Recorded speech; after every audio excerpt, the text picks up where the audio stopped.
Hello listeners, I'm your speaker Casey and welcome to part 2 of this mini-series on Christian Science. In this second and final part, we hear about Lauren's writing, her recent publication, and life after Christian Science. For early access to full-length episodes that are ad-free, you can sign up to patreon.com/the Cult Vault to support the show from as little as £1 a month. Now, here is Lauren.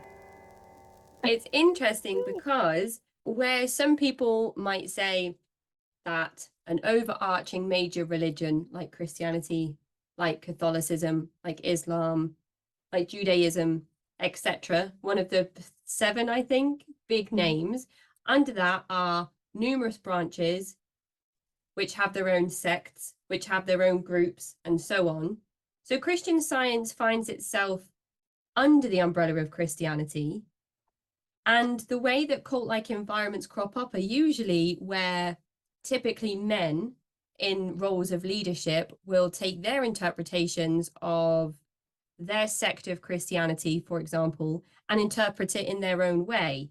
And then through those interpretations, will use certain justifications through scripture to get more money from people, or to get more time from people, or more commitments, or Right. Mary whatever it Baker looks was like. very innovative, right? But And she's she was been an dead for entrepreneur. ages. She is Been brilliant, dead. right? She wrote her own book, created her own publishing company, and then made the manual so you can't change anything. Also, there is at the time, right? So think of women and the role of women at the turn of the century.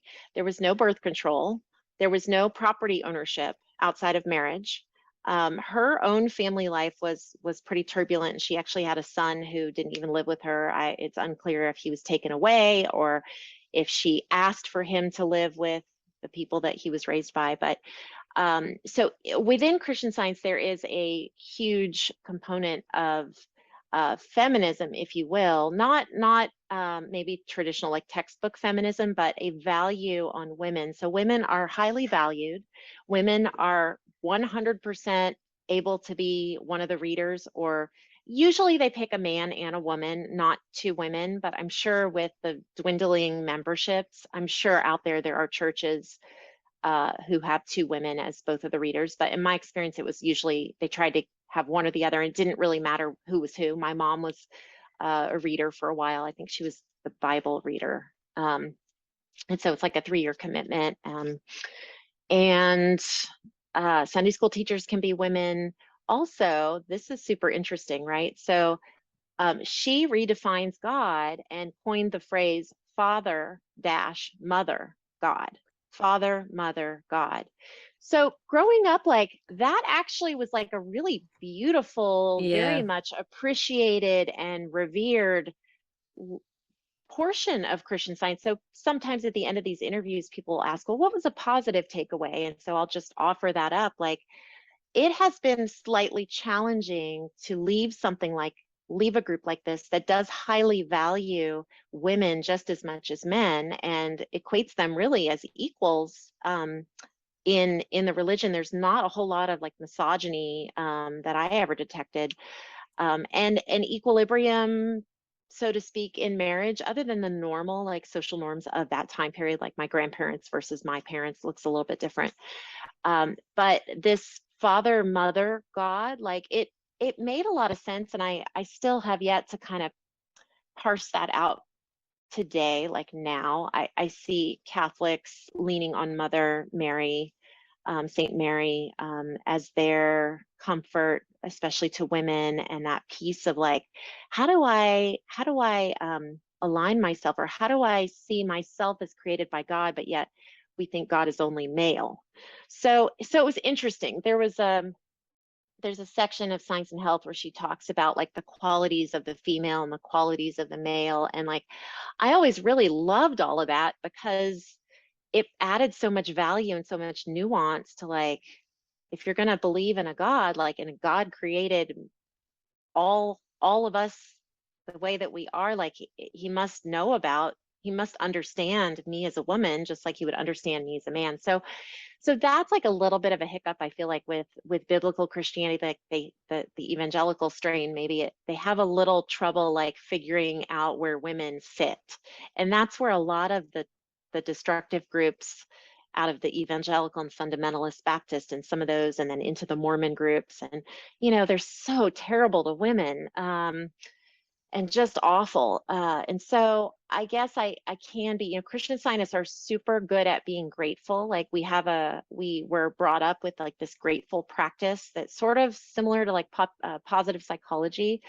And there are good takeaways. You have those Puritan work values of like really applying yourself to your faith because you had to work at it. It was this mind exercise, so to speak, of like, wrapping your mind around the principles. It wasn't necessarily really to totally understand them, but it helped. And so that's where I got hung up. Like I took philosophy in college freshman year, and you see all of the things that she pirated from Aristotle and Socrates and Hume and all of these great philosophers. And so I would bring my textbook into my Sunday school class and like give it to my Sunday school teacher. He actually liked it. We had all kinds of great discussions. But there are positives as well as negatives. So back to my story of how I got out. So John, my to-be husband at the time, is like, why do you need this extra doctrine, And he's obviously concerned for me. I had what I didn't know at the moment was a urinary infection, which if those go untreated, which it did for a week or more, I was writhing in pain on the bathroom floor. It got so bad to the point he said, I'm taking you to the ER. Like my mom is on duty. She's at the hospital. I'm taking you to the ER. So that was like the first time I'd ever had something not get resolved or healed. And I went in to the doctor. And so go to the ER was taken care of so well, and they get you on the IV drip with the antibiotics going and the pain medicine, and you're like a new person, and you have these beautiful angels of nurses who are loving on you. I had never been cared for like that before, because in Christian Science, even your own parents are not attentive to, they're it helps to use the word gaslighting just because people understand what that means. That I say I have a stomach ache, and you say, as my mother, you don't have a stomach ache. You're God's perfect child. God created you to be love, and you can embody God's goodness. And God didn't create matter. God didn't create disease. God didn't create sin. You're perfect, And so it's along those lines. So you might be cuddled or given a blanket, but the actual physical need that needs attention does not get attended to, if that makes sense. So it creates in you like this real sense of like neglect for the actual problem. So it's like, it's bizarre because you're not neglected in that your parent is not paying attention to you. You're neglected because they're not actually paying attention to the thing that needs to be attended to. They're attending to something different instead of the thing that actually is causing you pain. So to go and experience the ER, to get the medication, to go on antibiotics, to have that problem resolved in a very short amount of time was amazing. And you'll hear probably other Christian Scientists will chirp up, oh yeah, the first time I took a Motrin, which that also happened to me. I didn't share that, but a girlfriend, high school, why don't you just take Motrin for your cramps, And I think somebody along the way slipped me a Motrin, to try. And this is before all the one pill can kill terrible stuff. So we knew nothing of that. And it's true. A Motrin actually does help with menstrual cramps. It's amazing. So to go for my whole life trying to align my thought with these scientific principles to heal oneself and things not being healed, and then to actually get real medical care and to have the physical problem either be healed or have the pain alleviated, that is mind-blowing. And so that radically changed my course. It made me question whether Christian Science was, quote, the truth or not, because we were told that it was the truth, and even that the words that Jesus spoke, ye shall know the truth, and the truth shall set you free. We were told that Mary Baker Eddy was the one that actually had the truth, not Jesus Christ. So, I mean, that's heretical on a number of different levels. But for me personally, it was pretty like earth shattering to all of a sudden feel like this truth that I was told worked, it didn't quite work, like wasn't true. So it set me off on a rabbit trail. I have a degree in English literature. I love research, and I'm a lifelong learner, and obviously now an author. 2 books out, so like it's in the fiber of my being to like research and ask questions. And so it just set me off, and I went to the library and checked out every book on cults that I could find. I came home with a huge stack, and this is, I'm skipping some steps. You'll have to grab my book over on Amazon. Leaving Christian Science is the name to read the full story. But when I started going through the books, and Walter Martin's Kingdom of the Cults was one of the books, which probably is not something you're just going to pick up off the shelf. It's written from an evangelical Christian point of view of like, these are the groups that are not Christian. And there's, a whole chapter on Christian Science. It blew my mind. Christian Scientists are information control. That's the I in the BITE model. We were encouraged not to read religious books outside of Christian Science published information. That's all pretty typical. We were encouraged, wasn't disallowed to have friends who were not Christian Scientists, because there's so few of us. That means basically you wouldn't have any friends. But there was information control there. And certainly before the internet, we got a computer and the internet when I was like in high school. So most of my years, we didn't have access to that. So praise praise God now, right? You can just Google it. You can ask a question, and you can get on the internet, and you can find things so much more quickly. But for me, I had to stick with all the books in the library. And there was even a book by Latane C. Scott, and her book was Why We Left a Cult. So one of the cool things, talk about full circle. So on the back of my book, I self-published this book, and I went to some of the authors that were instrumental in me leaving Christian Science, and I went to them with this book when it was finished and asked if they would give me an endorsement.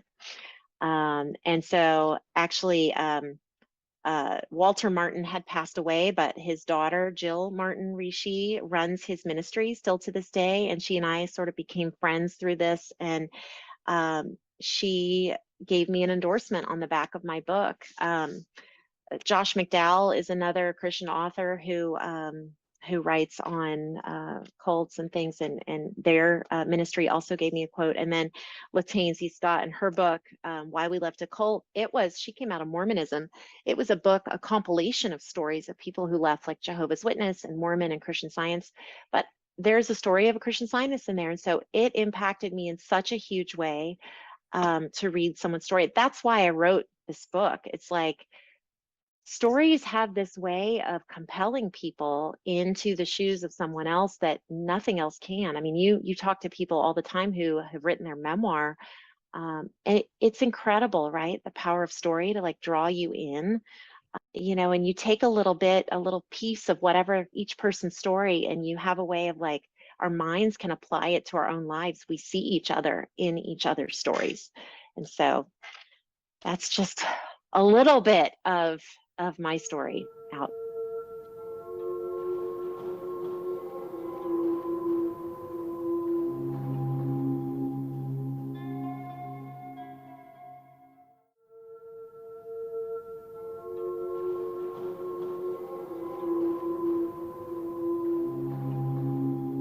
That's what was so incredible about the book Leaving Christian Science, because it was not only an insight into your experiences, but an insight into so many other people's experiences. And the way that you conducted the Q&A section, where you would ask anonymous individuals what parts of certain people's stories stood out to them or struck a chord with them.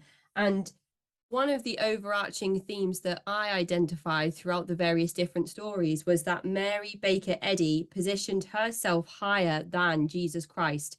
So it was all kind of praise to her as opposed to praise to Jesus Christ. And that's what a lot of people later on in life were not able to reconcile, of course, along with health problems a lot of the time.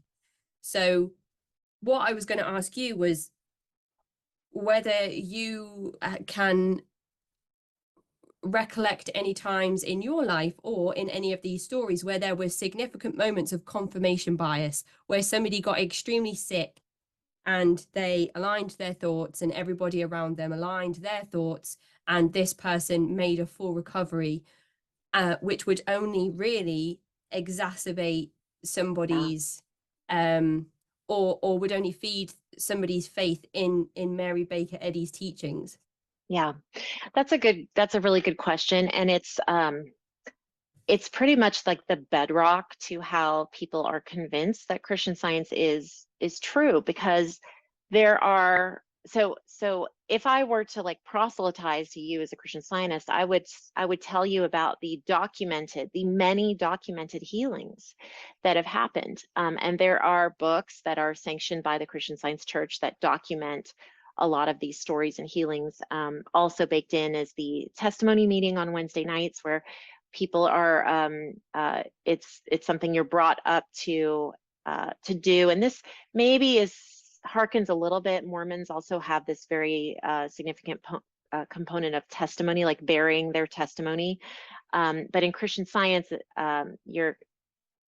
it's a win if you can, pray about your headache, and then come Wednesday night, you go, your mom might say, "Oh, do you want to go to the Wednesday night testimony meeting and share about your headache, share about your healing," and so then that's a big bravado, something you can really feel really good about, that you overcame something and have something to report in the testimony meeting. Absolutely, Mary Baker Eddy is positioned above Jesus Christ. And actually, Jesus Christ is demoted to the highest, the way shower is one word she uses. So like the highest of human beings that ever walked the earth, that had many, many valuable teachings and good things to say, but didn't really have it all. Like, she says that she rediscovered the lost element of healing. So Jesus, healed many people. It wasn't always a physical healing. Yes, he healed blind, he healed the lepers, he brought Lazarus back to life. But what about the water? And the water turned to wine, the very first healing, or the very first miracle that that Jesus performed, had nothing to do with physical healing. And so, that's made perhaps like a whole different story. And it's going to get me off track. But it still happens. There's a lot of power in, and there's studies that have come out about like positive psychology and positive thoughts and positive feelings to change your physical experience. And I'm seeing that kind of have a resurgence in the New Age community, or maybe it never went away. But one of the websites I edit is on the highly sensitive person trait. And I've noticed that a lot of people who are kind of in that empath, highly sensitive therapist or consultant kind of zone tend to put a lot of emphasis on like the positive mental state and being able to heal your body with your thoughts. So again, old things are repurposed. There is value in having like a positive attitude, right?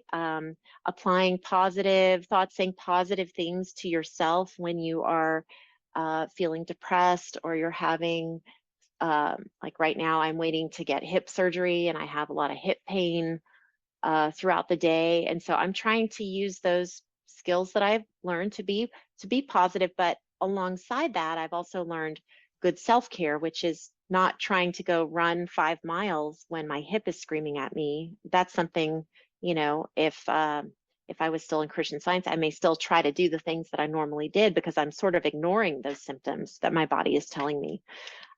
So there are still people who have healings and report that. And from a theological or spiritual point of view, sometimes Christians, people like those of us who've left Christian Science who align with like biblical or historical Christianity, we might posit that the enemy, Satan, the devil, whoever you want to call him, they do believe that, you know, the Bible says that he is a roaring lion. He's still out causing trouble. He's causing people to sin. That he is masquerading as a healing element. That somehow he's involved in these healings to keep people trapped in a false theology. So that is one frame of mind. Another explanation might be just that your positive thoughts caused you to be sort of healed or cause your body to repair quickly. There's also like a lot of healings where it's like, I woke up and I had a fever and I knew that I was God's perfect child. And 10 days later, I was all better. And thank you, God, for Christian Science. That might be a Christian Science test me. Did you miss the 10 days there? Like you were sick for 10 days and then you got better. Like that is the normal course of a cold or a flu. So there's a lot of like normal stuff that goes away on its own. If you didn't take NyQuil, you suffer through the night, but you're not going to die from it. You know what I mean? Dixie's story in my book about the measles epidemic at the Principia Christian Science College in the 80s, that one is particularly difficult, probably the most difficult story that I had to, I interviewed each of these people like on a Zoom and recorded it and then transcribed it and then craft. Dixie's story was particularly hard to put together just because of the dramatic physical symptoms that she was having and basically not getting any medical care at all because they were quarantined. And that's tough. I mean, I think we can all agree that it's tough to hear about people suffering when down the street is a hospital. I've read other memoirs, and there's a new memoir that I reviewed for one of the other Christian Science. It's called xchristianscience.com. It's another nonprofit helping people. It's very secular, so no, they reviewed my book, but they don't give any input on what religion you should go to. But this author, Peggy Cook, her book is called Released: Walking from Blame and Shame into Wholeness. She was born with club feet and into a Christian Science family. And so it tells her story of going through, her parents did try to get her treated and then called it quits halfway through when she was little. And so she didn't leave till she was in her 30s and kind of went back through the whole medical process to get her body fixed. And it's incredibly, incredibly moving.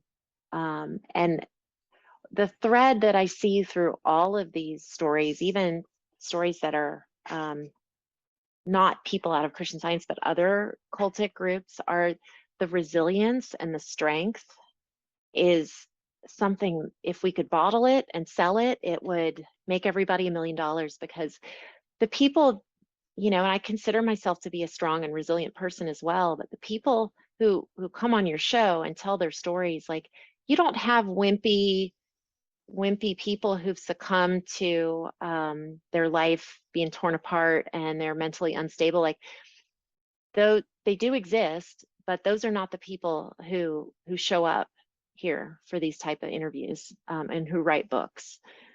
So I think it's safe to say that despite the trauma, which I have complex trauma from the various things that have happened, despite the trauma and despite the harm, either through spiritual doctrine or through a person, involved in other groups, destructive groups, we are not going to let them take us down. We're going to stand up. We're going to stand up for what's right, which is proper care of children for medical issues, and not indoctrinating people into a specific set of beliefs with rigid guidelines. That's not okay. And that's like Steve Hassan's work is so amazing because he is able to spell that out very clearly. Like, these things are not okay. You don't know that when you grow up in a belief system that tells you certain things are not okay. So, you know, I always encourage people to get like a psychological undergirding education under them, whether that's through self-help books or support group like FFCS. We have support groups for people who are former Christian Scientists or even questioning and they're not sure. They can jump in there, but they're not religious. They're just, we have a therapist in these support groups, and we walk through like a semester, kind of like a college semester, and you can do, there's a level 1, an 11th, level 2, and a level 3, and we walk through these support groups with people and hold hands. And the value in that is amazing because the shared experience is, it's hard to put into words if you've had a really similar upbringing in a similar faith system. A lot can be done with that, like even more sometimes than regular therapy, where you're trying to explain to your therapist what happened to you and they just don't have a clue, you know. So yeah, that resilience and strength, I think, is something that for me is probably the biggest takeaway. That wherever you're at with your faith journey, I'm all about journey. It's my author tagline, like journey together.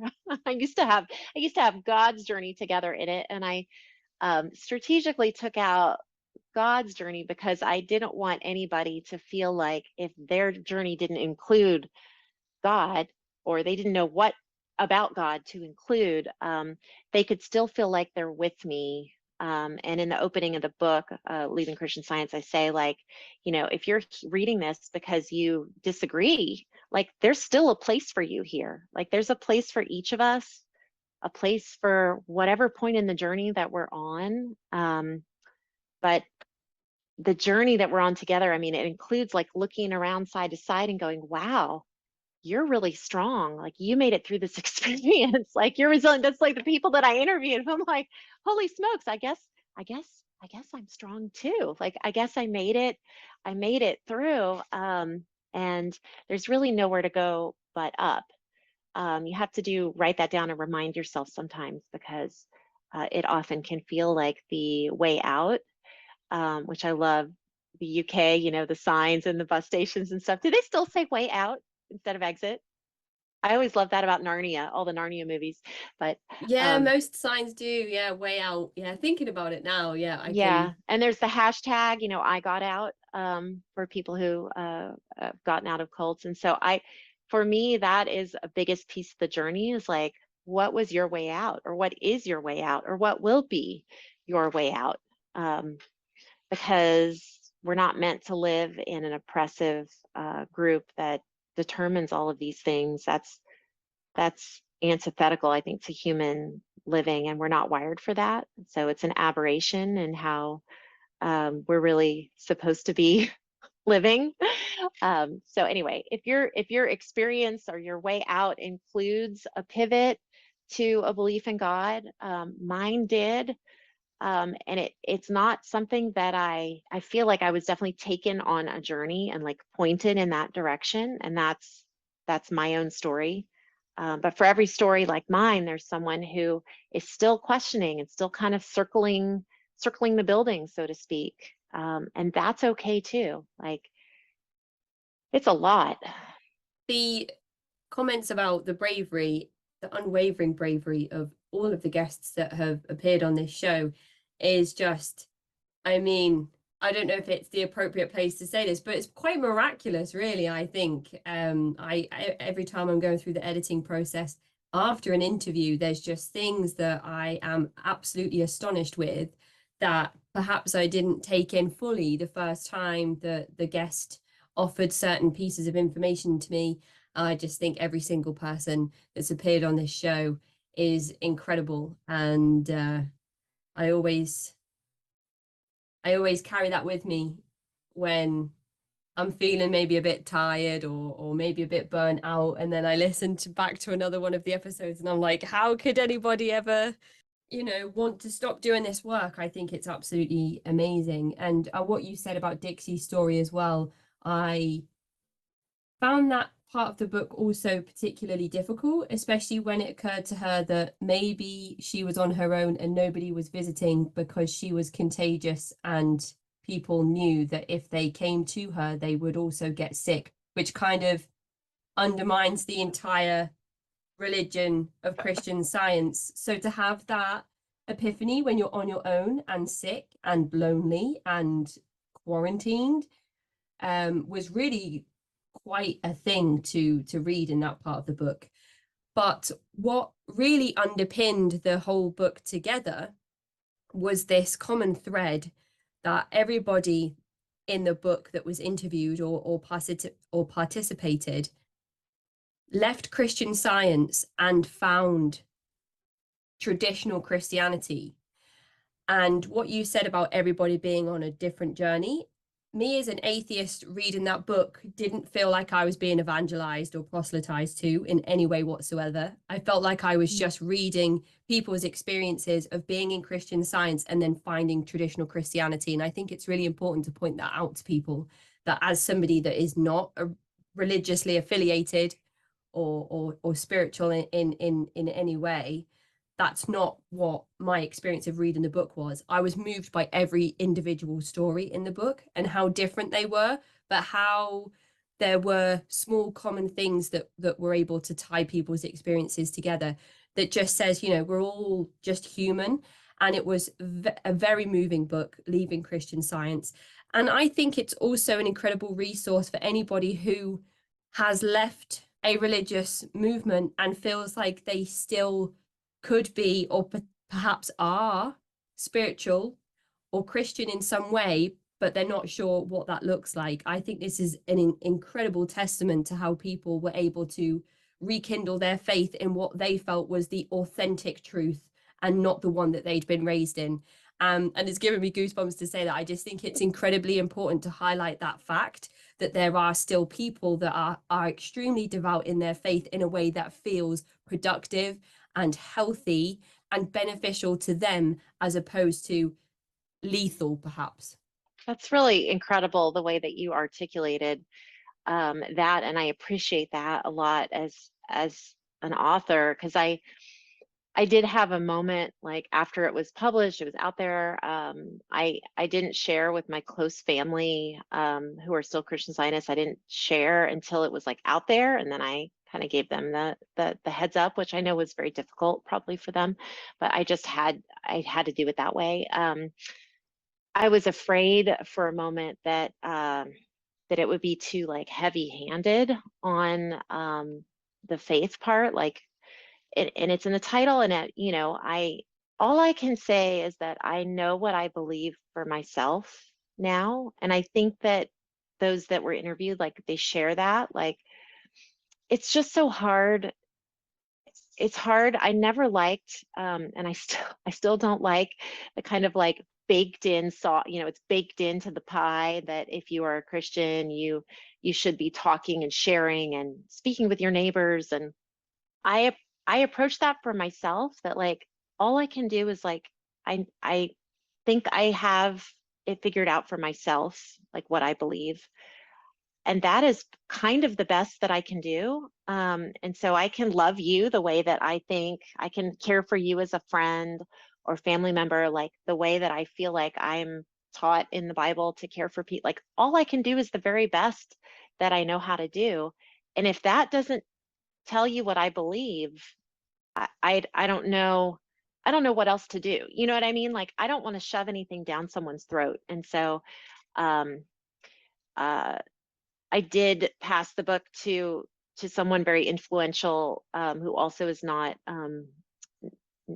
atheist or agnostic, and had a different reaction than what your reaction was. And so that worried me. But to hear you like be able to read it, and did have a couple other friends who are not a specific religion read it, and they were able to glean out a few things that for them really help them process the experience of coming out of Christian Science. So that was my aim, and it's very hard to very hard line to toe. So thank you for your kind words there, Casey. I appreciate that. And thank you so much for having me on your show and all the good work that you're doing just to highlight these incredible stories, incredible, strong people.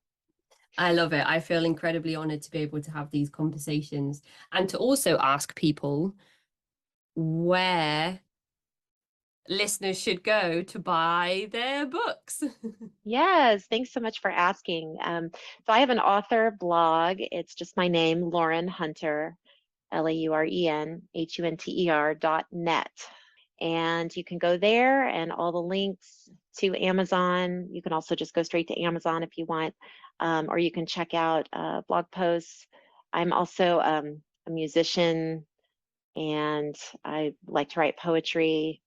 And my second book, which you can't see it, it's called Write Your Journey, 10, a step-by-step guide to write your life story fast. So it was sort of a piggybacked on the idea of like helping people write their own story. That book isn't a Christian book or anything. So it just helps people kind of earmark the different themes and ways that they could put their own story together, whether it's a slice of their life, like their story of becoming a mom, or a love story, or career journey, that type of thing. So yeah, I love this journey we're on together, and it's exciting to hear the different ways that people tap into that strength, that deep resonant strength within them. You never wish on anyone that they have to go there, they have to do that, but it is powerful to see that in action and to see the results when people do have to dig deep. And you think, gosh, maybe I can handle the next big hard thing too because somebody else has done it. Absolutely.